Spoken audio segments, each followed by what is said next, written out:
Hello, hi, I'm Charlene SanJenko, and thank you so much for joining us. I'm the founder of Regen Impact Media and Powerhouse.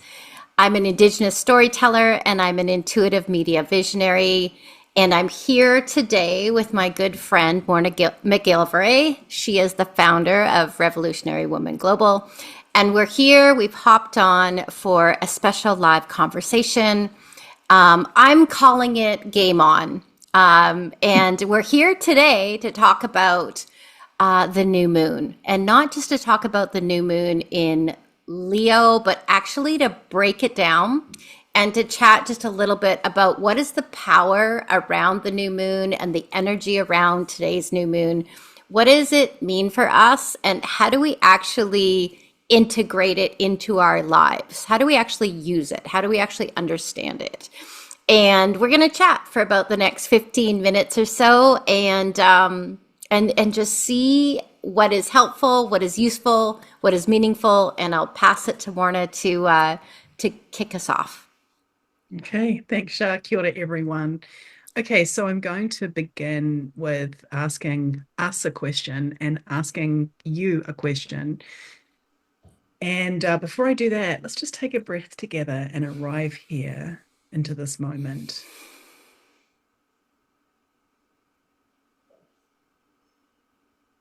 and really tune into this moment. This new moon is a reset. And my question to you, my question to your body is, what are you personally claiming or calling in as we prepare to step into this next season? What are you personally claiming or calling in as we prepare to step into this next season? So Mm. just let that land in your body and notice what came up. And I'm going to pass to Shah. I know something came up for me. What came up for you? Wow. Well, when I think about the Leo new moon, I think about it's a call for me. It's a call to return to that inner fire that's inside of Mm, me, the inner fire that lights me up, not just drives me, but literally that lights me up. And I heard someone say, it's truly a time to allow your heart to roar with what's possible. And that's what came up for me. What about you? Oh, I love that. I love that. It's curious. You are one of my anchors to what's happening with the moon. And because you often saying it out loud, and this may seem like an ironic thing to say in this space, and the moon is as well. Often I don't actually know intellectually that it's a new moon or a full moon, but my body always knows, always. And sometimes it takes some hindsight to recognize that I knew or something was happening. But yeah, I feel that return to fire. And I feel it coming off the back of the last cycle we've been in, some decisions that were made that are coming into to form, like literally this morning when I woke up. And Hmm. so I'm noticing that, and I'm noticing where that takes me energetically in my body. And I'm absolutely feeling that fire. And it's kind of unexpected, actually. Hmm. That's not even true. It's completely expected. I'm just catching up. So, yeah, yeah, yeah. Well, there's a few things that a couple of things that I'd like to share, and I want to kick something off when I think about, that allowing your heart to absolutely roar with what's possible.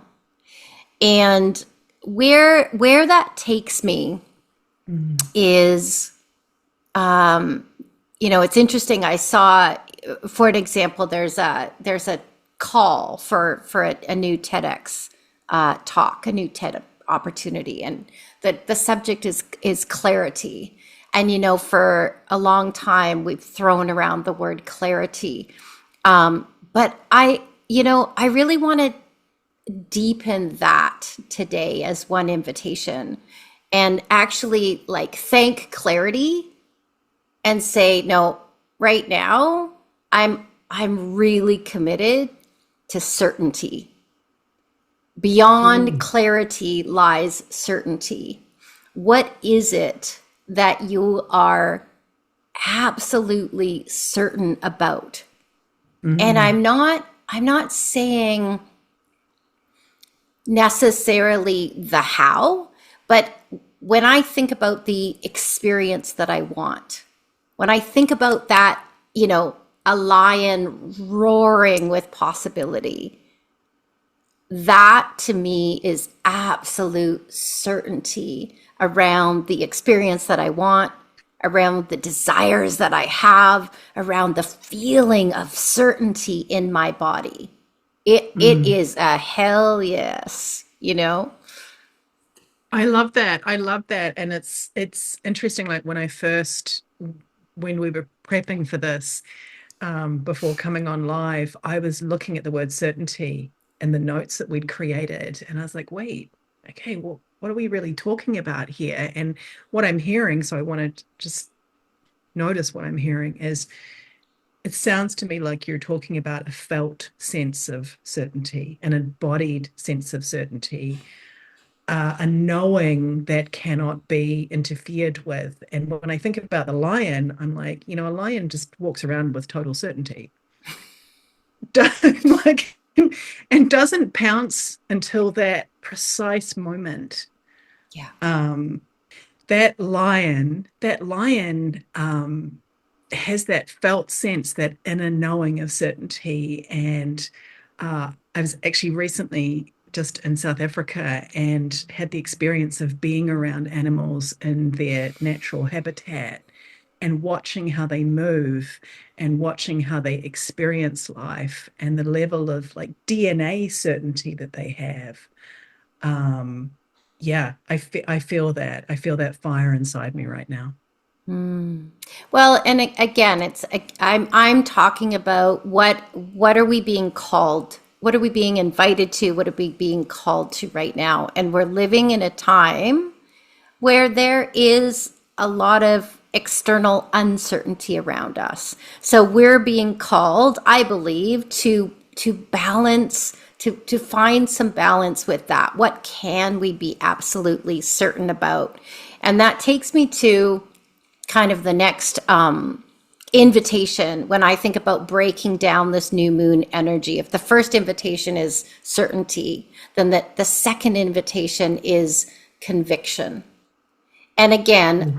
I want to talk about, for years we've heard people say, well, I'm really committed to this. Geez, I'm committed to that. And it's like, really?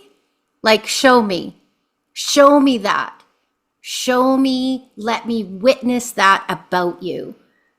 Mm. What could I watch you do if I was absolutely just witnessing you throughout a day and just be able to witness what you're deeply, deeply committed to?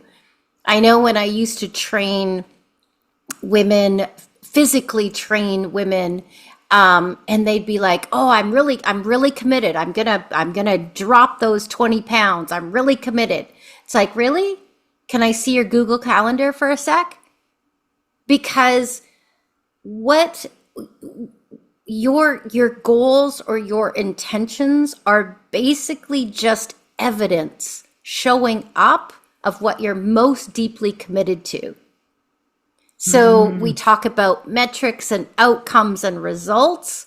Those are the inevitable occurrences that happen as just a natural occurrence as a result of what you are deeply committed to, whether that's your Mm. relationships, your health, your abundance, your energy. Yeah. I don't know where that Yeah. takes And you. well, Yeah. it takes me to impact and thinking about, when we're training for impact, what does that mean? And so what's occurring for me, like if you looked at my calendar right now, you would absolutely see external representations of my commitments there. Okay, I've got a space for this, I've got a space for this, I've got a space for this. I think what's harder to see is to crack me open and see the internal commitments I'm making to match those external actions. am I committed to literally fanning that internal fire and keeping it burning? What does that feel like? What does it look like from a practice sense? And where is my commitment to the idea of, I often put the word warriorship next to the word commitment, because once you make a commitment, the universe, well, we can call whatever we want, is going to come along and test that commitment with a whole lot of things. Yeah. Are we willing, especially when we're talking about internal commitment, to walk through the fire of the growth that is going to be needed as we continue to fan that flame? And so I think sometimes that is when we think about, I know when I talk about certainty to people, there can be a misinterpretation of that idea, that it somehow means that it's going to be great. You just need to commit to this thing and then do 1, 2, 3 and boom. Yeah. Maybe, Yeah. I don't know what fan, but more Yeah. often than not, it's like this and like it's like this, and we get contrast, we get all kinds of things happening. So however, if we're able to truly fan the flames of that internal clarity, then we have an ongoing reference point for those challenges when they're happening. Oh, yep, this is for me, that's not for me. This person's for me, that's not. This opportunity's for me, this one's not. And we have a match as well, I think, an energetic match for the externality that we want. And one I was going to say small example, but it's not small in my world. I am doing some pretty hardcore strength and conditioning right now because I have an injury, a spinal cord injury. And if I don't train in that way, I become immobile very quickly.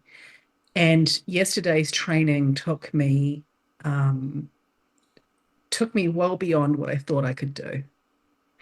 And how that happened was in the moments of connecting into my internal fire and the clarity I have about why I need to be doing this. It literally took me through the last 5 seconds. It literally took me through the last rep when I thought I couldn't do it. And so there's something in that for me as well. Like I know what I'm training for. Yeah. Oh, yeah. Well, I think it goes back to that question, really getting clear on what is most important to you. What is most important to you right now? What are you training for? And I think one of the things that's most important to me, and something that I think we're going to be talking about over the coming weeks, is the opportunity to play into more of what's possible. A lot of times I talk about transformation by design.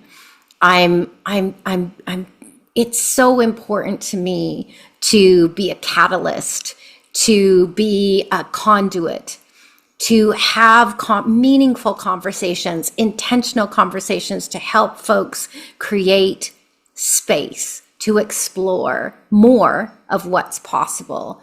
And I know one of the things that I want to talk about and just kind of pull apart and explore is how do we build a practice that has us embody more of what's possible. I call it, playing in possibility. What if embodiment is what the way we bridge to more of what's possible. Like we literally strengthen our belief. We really we purify our vessel, and that's one of the teachers I respect. Has that phrase, and I think part of what I want to riff into with you over the coming weeks is, what if the whole practice of fitness, embodiment, play, purifying our vessel is actually understanding that is how we're preparing for more of what we want. Literally expanding and being able to hold more. Because I think part of what people sense as a block is the fact that they're they're manifesting all these things, but they're truly not ready for them. They haven't expanded to the point where they're able to hold more. And so they keep wondering why their manifestation is not showing up. And I've spent a lot of time and energy and space and prayer understanding the whole concept of purification, of training for something, of readying. Anyway, I'll pass it over to you, but that's really what I'm most excited to talk about. Me too. I love it. And what's occurring for me is, in my world, we often use the phrase of leading from the future that we're here to create. And I think we're talking about the same thing with that language. What I notice is that when we embody the future that we're here to create, we can almost collapse time. That future comes towards us, into us. And then, okay, those moments. I know those moments when I start to lose the next words, that something is powerful in the space. So I'm going to leave it there because I know we're going to explore this topic over the next little while. And I do want to give an example of this, though. And especially in our initial conversation, I've been going through a process of creating space, creating boundaries, and saying no. And really, from a moment, it had been brewing for a while. And then I'm curious if folks watching and listening have ever had this experience of something happening in a moment where you're like, oh, okay, it's now crystal clear. There's no going back. That line in the sand that we often talk about, where you were somebody before that moment and you can't go back to that person, occurred for me in a very, very visceral way. And I made a series of decisions which created the possibility of something that happened just this morning. Yesterday, I made a commitment to creating a film, which you'll find out about on Saturday, and other people might find out about when they get their ticket to come and watch it. And then this morning, an opportunity that was directly related to that decision landed in my inbox out of nowhere, to be a mentor in a really, I'm not going to say the name of it yet until it's all completely confirmed, in a global innovation program that I never in a million years thought I would be invited to this morning. And I'm like, oh, look at that. Look at that. Yeah. That's amazing. Yeah. Well, we'll leave it. Yeah, we'll leave it here for now. The invitation, if this conversation about how do we actually break down